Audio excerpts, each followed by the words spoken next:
السلام عليكم. نرجع إن شاء الله بعد غياب طويل إن شاء الله لتعليم قص سلة اللحام لغسالي كاندي.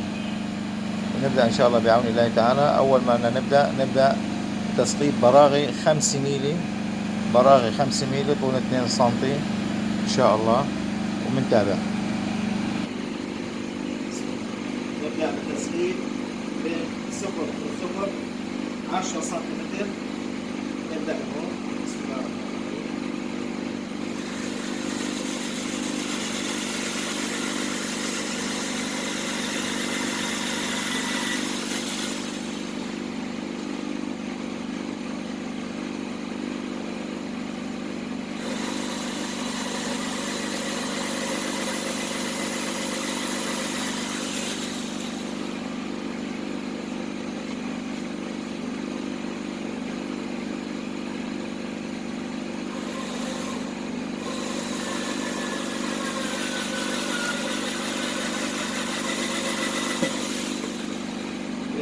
الصبغ 10 سنتيمتر. يكون شغل صحيح.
هاي اولا طبعا نبدا بثقوب البراغي، براغي التثبيت، مشان نحن نعملها براغي 5 ميلي مثل ما حكينا.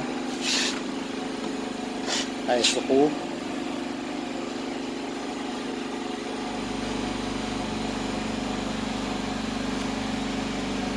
تمام.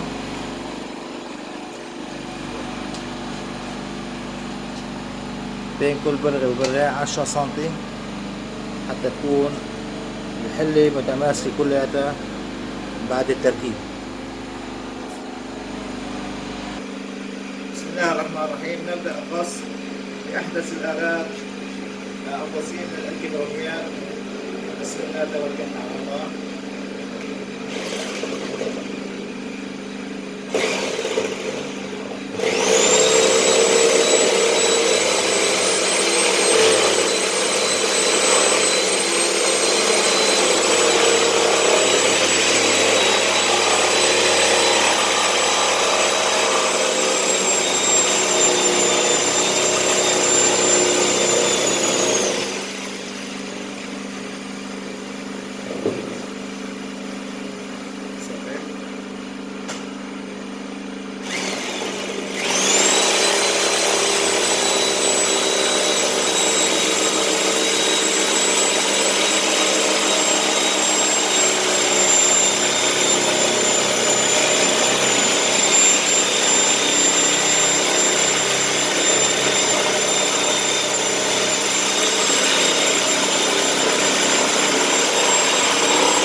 أحدث الآلات ودق الشغل.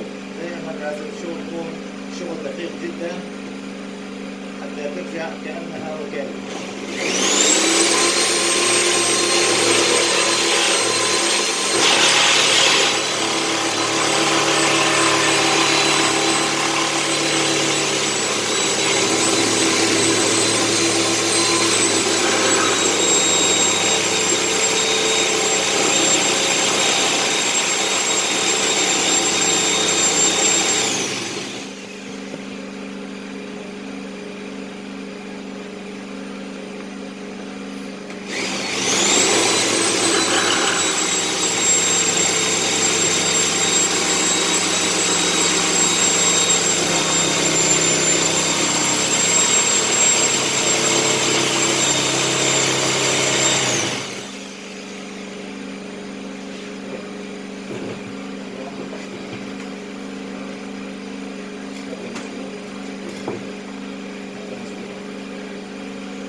تم قص السلة تمام 100% إن شاء الله.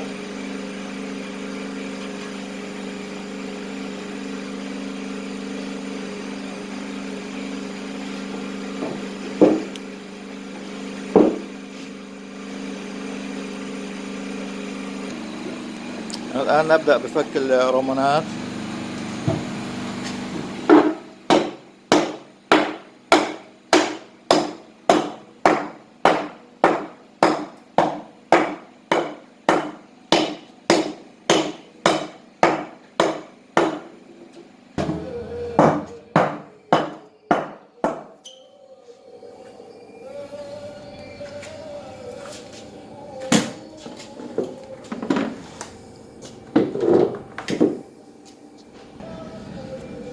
يبدأ التنظيف الآن من رواسب القص حتى يكون الشغل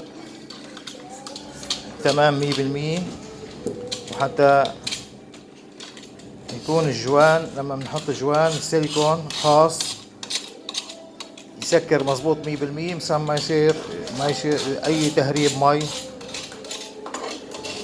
من السلة.